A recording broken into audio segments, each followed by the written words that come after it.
कोलकाता का Saint Mary Sacred Heart church, जो church के अलावा नन हॉस्टल भी था। जवान लड़कियां जो दुनिया के सारे बंधन और वैभव त्याग कर जीसस और मानवता की सेवा करने की कसम खाती थी, वो इसी हॉस्टल में रहकर अपनी ट्रेनिंग के कुछ साल बिताती थी।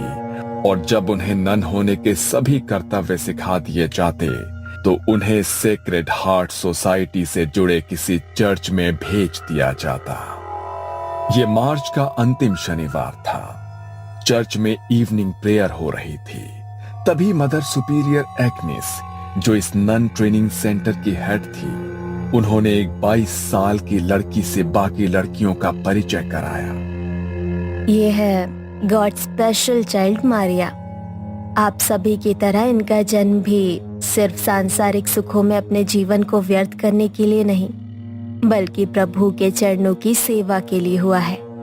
यह हमारे साथ इसी चर्च में रहेंगी। मदर एग्नेस ने अपनी तरफ से नन मारिया का इंट्रोडक्शन दे दिया था, लेकिन मारिया के चेहरे पर गहरी उदासी की परत चढ़ी दिखाई देती थी। उसने न किसी से नजर मिलाई, न किसी को देखकर कोई भाव उसके चेहरे पर आया। बस जैसे ही मदर एग्नेस ने अपनी बात खत्म की, वो चुपचाप अपने कमरे की ओर निकल गई। ये लड़की तुमको कुछ अजीब नहीं लगा? मुझे तो ऐसा लगा जैसे उसे जबरदस्ती इधर भेजा है। पता नहीं उसकी आंखों में कुछ है। I can feel it. Mother Agnes ने तुम्हारा बात सुना तो प्रॉब्लम हो जाएगा। बाद में देखते हैं। अगर ऐसा कुछ होगा तो वो खुद बोलेंगी ना। तुम क्यों अपना मूड खराब करता है? मोनिका के कहने पर उसके ही कमरे में रहने वाली रोमा चुपचाप अपने कमरे में लौट गई थी। लेकिन अभी भी मारिया का वो सपाट चेहरा, गहरी भीतर धसी आंखें उसके मन में कौंध रही थी।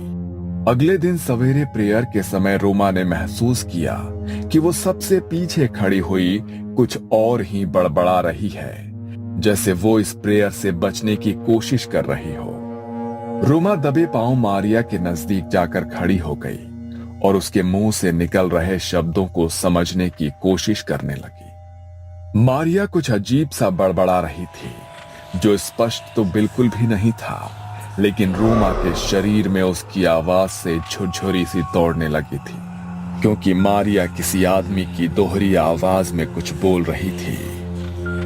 कुछ तो अलग है इस लड़की में। मैं पता लगा कर रहूंगी आखिर इसका चक्कर क्या है। इसका दिमाग लगता है ठिकाने पर नहीं है। वैसे भी हम सबका यहाँ आने का कोई ना कोई कारण है। ये तो इतनी पढ़ी लिखी सुंदर है, कोई भी मिल सकता था इसको। यहाँ क्यों आई? रोमा के मन में कई सवाल थे, जिनके उत्तर जानने के लिए वो काफी परेशान थी। शाम को प्रेयर के बाद सभी अपने कमरे में सोने की तैयारी कर रहे थे, लेकिन रोमा ने आज कुछ अलग सोचा हुआ था। सबके सोने के बाद वो दबे पांव मारिया के कमरे की खिड़की पर पहुंची और अंदर झांक कर देखने लगी। लेकिन वहां का नजारा देखकर रोमा के रोंगटे खड़े हो गए थे। मारिया अंदर चेयर पर बैठी हुई थी, लेकिन वो चेयर पर ऐसे बैठी थी जैसे किसी ने उसके पूरे शरीर को मोड़ तरोड़ कर जबरदस्ती वहां बैठाया हो। उसके हाथ पैर बुरी तरह से गुथे हुए थे, गर्दन दूसरी ओर थी। ऐसा लगता था वहां कोई इंसान नहीं, रबर की गुड़िया पड़ी है। अचानक ही मारिया ने अपनी गर्दन रोमा की ओर घुमाई और इस बार मारिया का चेहरा देखकर रोमा की चीख निकल गई। मारिया की आंखों के चारों ओर गहरे स्याह गड्ढे दिखाई पड़ रहे थे। बाल बुरी तरह से उसके चेहरे पर बिखरे थे और दांत इतने काले थे जैसे किसी ने जलता हुआ कोयला उसके मुंह में रख दिया हो। रोमा की दिल दहला देने वाली चीख सुनकर मदर एग्नेस और बाकी लड़कियां दौड़कर वहां पहुंच गई। रोमा जमीन पर पड़ी हुई थी और उसकी सांसें उखड़ रही थी। तुम यहाँ क्या कर रही हो? क्या हुआ है? रोमा ने उंगली से मारिया के कमरे की ओर इशारा किया। रोमा की हालत देखकर मदर एग्निस ने खिड़की से अंदर की ओर देखा तो उसके भी होश उड़ गए। ओ जीसस, ये क्या है? मैं देखती हूँ, तुम लोग इधर ही रहना।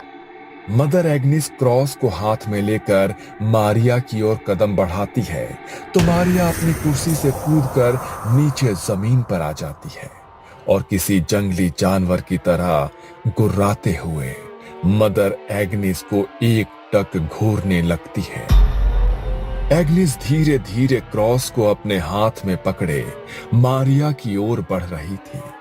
तभी अचानक उनके हाथ से क्रॉस छूटकर नीचे गिर पड़ता है। अगले ही पल मारिया की आंखों की पुतली काली हो जाती है। उसकी उंगलियां कड़कड़ की आवाज के साथ पीछे घूम जाती है और मारिया किसी जानवर की तरह एग्निस के ऊपर छलांग लगाकर उसके हाथ का मांस चबा डालती है। वो किसी शैतान की तरह मदर एग्निस का मांस अपने मुंह में दबाए वहां खड़ी हुई थी और मदर एग्निस दर्द से बेहाल हो रही थी। हमला करने के बाद मारिया वापस जाकर उसी कुर्सी पर बैठ जाती है और अजीब सी आवाज में कुछ बड़बड़ाने लगती है।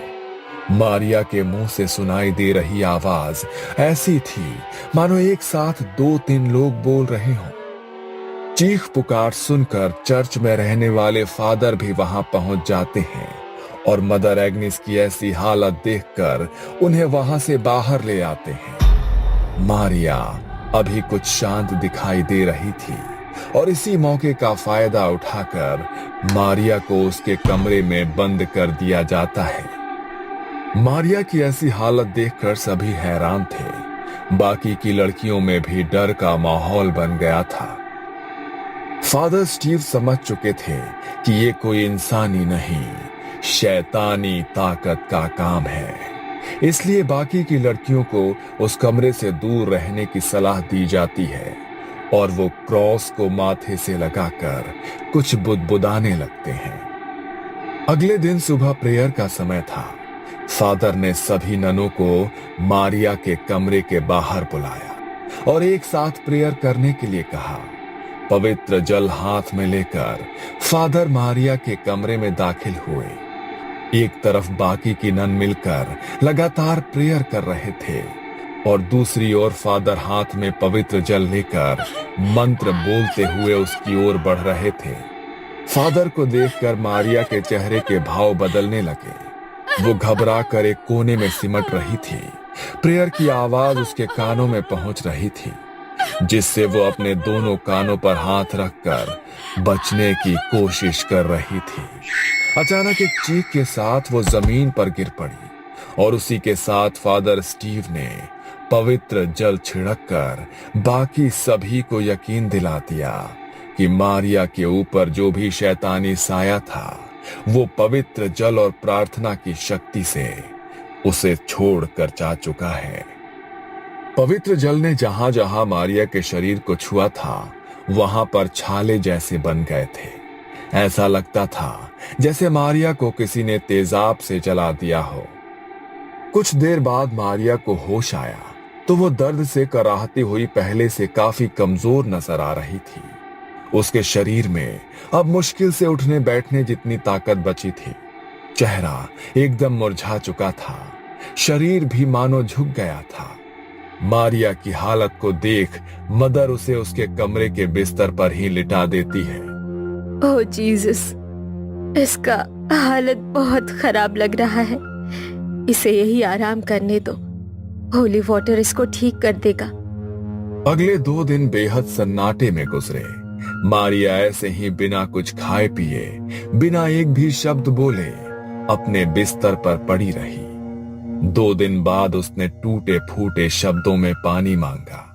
मदर के कहने पर मारिया को पानी पिलाया गया। मारिया अब थोड़ी सामान्य सी नजर आ रही थी। ऐसा लगता था कि जैसे जो भी बुरी शक्ति थी वो वाकई में उसे छोड़कर अब जा चुकी है। मारिया की ऐसी हालत देखकर मदर एग्निस ने प्यार से उसके सर पर हाथ फेरा। कुछ खाओगी? मारिया ने हाँ में गर्दन हिलाई और फिर कई दिनों के बाद मारिया ने भर पेट खाना खाया। वो खाती ही जा रही थी जैसे न जाने कितने सालों से भूखी हो। जैसे जैसे समय बीत रहा था, मारिया के खाने की गति और तरीका बदलते जा रहा था। मारिया का पूरा मुंह खाने से सन गया था। खाना खाने के बाद मारिया कुछ अलग सी नजर आने लगी थी। एक बार फिर उसकी आंखें बदलने लगी और वो कुछ अजीब सी भाषा में बड़बड़ाने लगी। ये बार बार अलग भाषाओं में बोल रही है, लेकिन इसने इतनी सारी भाषाएं सीखी कब? आप तो कह रही थी ये अनाथ आश्रम में रहकर पढ़ी है। क्या वहाँ पर ये सब भी सिखाते हैं? और आपने उसे खाना खाते हुए देखा? ऐसा लग रहा था जैसे कोई इंसान नहीं, जानवर खा रहा हो। मुझे नहीं लगता ये अपने होश में है। इस समय जो कुछ भी कर रही है ये उसके अपने बस में नहीं है। इससे पहले कि कोई कुछ कर पाता, मारिया एक बार फिर से नॉर्मल हो गई थी।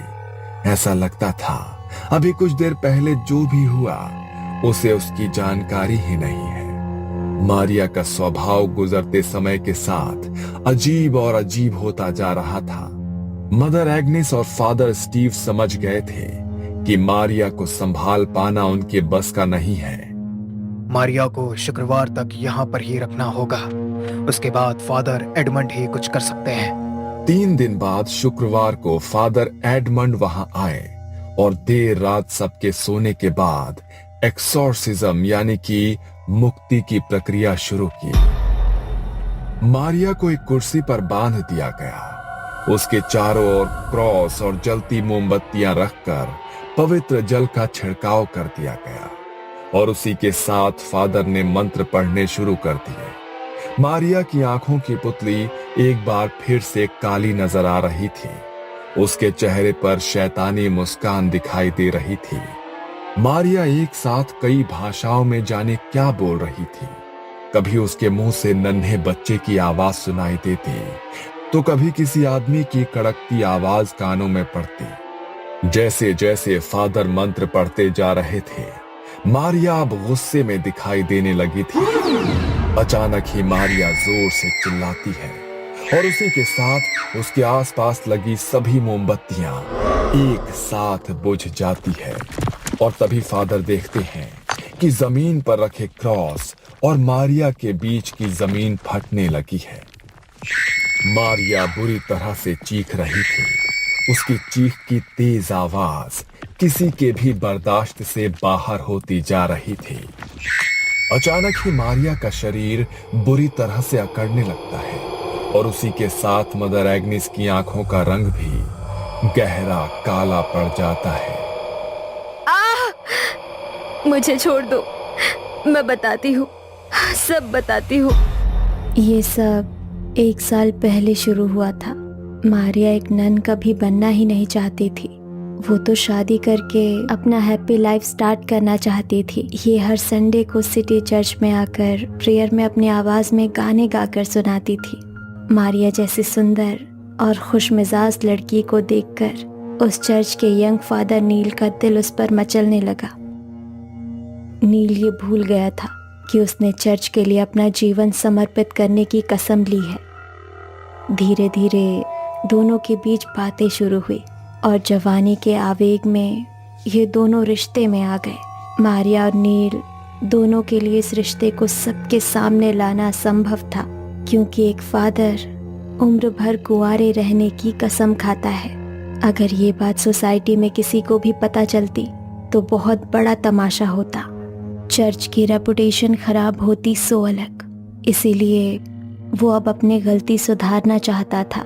उसी दिन मारिया जब चर्च में प्रेयर के लिए आई तो उसने बताया कि वो 4 महीने की प्रेग्नेंट है।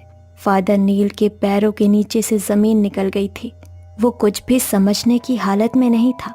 वो उस बच्चे को एक्सेप्ट नहीं कर सकता था और मारिया जिद पर अड़ी हुई थी कि वो अपने बच्चे को दुनिया में लाकर ही रहेगी। जब बातों से मारिया नहीं मानी तो नील ने मुझे सारी बातें बताई और मदद मांगी।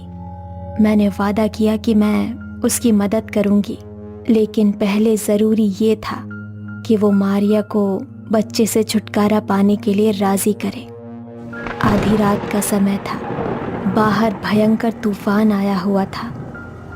मारिया को प्रसव पीड़ा शुरू हो चुकी थी और ऐसी हालत में सिटी चर्च में सिर्फ 3 लोग मौजूद थे, फादर नील, मारिया और नर्स जूली। मैंने नर्स जूली को सिटी चर्च में पहुंचने के लिए कहा था। जूली आ गई है ना? तुम चिंता मत करो, वो सब संभाल लेगी। यस, जूली तो आ गई है, लेकिन मारिया की हालत बहुत खराब है। मुझे कुछ समझ नहीं आ रहा, अगर उसे कुछ हो गया तो। मारिया की डिलीवरी समय से पहले कराने के लिए हमने धोखे से दवाइयाँ दी है। ऐसी कंडीशन में मरीज की हालत बिगड़ती ही है। इस समय तुम अपनी रेपुटेशन की चिंता करो, मारिया की नहीं। और अगर मर जाएगी ना तो अच्छा ही है, तुम्हारे लिए रास्ते का रोड़ा अपने आप साफ हो जाएगा। रात के तकरीबन 2 बजे बच्चे का जन्म हुआ। तब तक मैं भी सिटी होली चर्च पहुंच गई थी। मारिया की हालत खराब थी। आपका बच्चा पैदा होते ही चल बसा। I am sorry. नर्स के इतना कहते ही मारिया चीख चीख कर रोने लगी। मैंने नर्स को इशारा किया और वो बच्चे को लेकर चर्च के पीछे बने कब्रिस्तान में आ गई। नील मारिया को संभालने की कोशिश कर रहा था और उसी क्षण हम दोनों ने मारिया के जीवित बच्चे को गड्ढा खोदकर दफना दिया। हमें लगा था कि ये सब भी उस बच्चे के साथ हमेशा के लिए दफन हो गया, लेकिन कहते हैं ना, सच्चाई चाहकर भी छिपती नहीं है। मारिया को बदहवासी से रोते देख नील अपने आपे से बाहर हो गया। अरे क्या रोना धोना लगा कर रखा है तुमने? अगर जिंदा भी रहता तो क्या मिल जाता तुम्हें? अब तुम भी सुकून से जियो और मुझे भी जीने दो। कभी सोचा भी है कि अगर मैंने ये फैसला ना लिया होता तो जिंदगी बर्बाद हो गई होती हम दोनों की। तुमने क्या किया मेरे बच्चे के साथ? सच सच बताओ, कहीं ऐसा तो नहीं उस नर्स ने झूठ बोला मुझसे? हाँ, झूठ बोला हमने तुमसे। अब बेहतर होगा कि तुम अपने मुंह पर ताला लगा लो। मारिया घंटों तक रोती चिल्लाती रही, लेकिन अब कुछ नहीं किया जा सकता था। मारिया जानती थी फादर नील सबकी नजर में एक संत है। वो चीख चीख कर भी अपनी सच्चाई बताएगी तो भी कोई भरोसा नहीं करेगा। और वैसे भी अब इस सच को साबित करने के लिए उसके पास कोई सबूत भी नहीं था। मारिया अब खामोश सी हो गई थी। दिन भर किसी से बात करने वाली मारिया अक्सर रात में कब्रिस्तान में जाकर चीख चीख कर रोया करती थी। फिर उसने कब्रिस्तान जाना छोड़ दिया। एक रोज मेरे पास फोन करके मारिया ने कहा कि वो नन बनना चाहती है। शुरू में मैंने उसे समझाने की कोशिश की, लेकिन वो मानो अपनी जिद पर अड़ गई थी। नील के धोखे ने उसे बुरी तरह से तोड़ दिया था और अब वो इस संसार में किसी के साथ भी नाता रिश्ता नहीं रखना चाहती थी। और फिर मैं उसे अपने साथ यहाँ ले आई। कॉल नील, वरना ये मारिया जाएगी। फादर कुछ मंत्र पढ़ते हैं और मारिया के ऊपर हॉली वाटर की कुछ बूंदें छिड़क देते हैं। मारिया खुद को अपने बच्चे की मौत का जिम्मेदार समझ रही थी। उस गिल्ट ने उसको भीतर से बिल्कुल खोखला कर दिया था। आधी रात को कब्रिस्तान में जाकर मरे हुए बच्चे को पुकारने के कारण शैतानी रूहों ने उसके शरीर पर कब्जा कर लिया है। इन रूहों में मारिया के नन्हे बच्चे की आत्मा भी शामिल है, जो अब अपना बदला लेना चाहता है। फादर ने एक्सॉर्सिज्म की प्रक्रिया को और भी तेजी से शुरू कर दिया। वो लगातार हॉली वाटर छिड़क कर मंत्र पढ़ रहे थे। बंद करो, बंद करो। चीखते हुए मारिया ने खुद का हाथ उल्टी दिशा में घुमा दिया। मारिया के हाथ की हड्डी टूट गई थी और उसी के साथ मारिया की दिल दहला देने वाली चीख सुनकर सभी का दिल दहल उठता है। कॉल नील। फादर नील को बुलाने का इशारा करते हैं और कुछ ही देर में फादर नील वहां पहुंच जाते हैं। नील को वहां पर देखकर मारिया डरावनी तरीके से जोर जोर से हंसने लगती है। नील घबराकर मदर एग्निस के पास आकर खड़ा हो जाता है। मुझे माफ कर दो मारिया, तुम बिल्कुल मत घबराना। फादर इस शैतानी रूह को तुम्हारे शरीर से जरूर दूर कर देंगे। फादर लगातार हॉली वाटर छिड़क कर मारिया का एग्जॉर्सिज्म पूरा करने की कोशिश कर रहे थे अचानक ही मारिया अपनी गर्दन ऊपर की ओर उठाती है और उसी के साथ मदर एग्नेस और फादर नील का शरीर हवा में ऊपर उठने लगता है। बुझी हुई मोमबत्तियां एकाएक जल उठती है और उसमें से 2 मोमबत्ती जाकर मदर एग्नेस और नील के कपड़ों को आग लगा देती है। मारिया एक बार फिर से लड़खड़ाती जुबान में बड़बड़ाती है, एक पाप, एक ही सजा। नील और मदर एग्नेस जमीन से इतनी ऊंचाई पर थे कि कोई चाहकर भी उनके शरीर से उठ रही आग की लपटों को बुझा नहीं सकता था।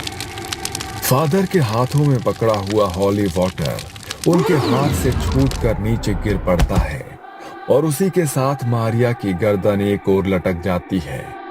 झुलसने के कारण मदर एग्नेस और फादर नील की मौत हो गई थी और मारिया, उसकी टूटी सांसें अभी भी बाकी थी। मारिया को तुरंत अस्पताल ले जाया गया और वहां पर कुछ दिन बिताने के बाद वो स्वस्थ हो जाती है।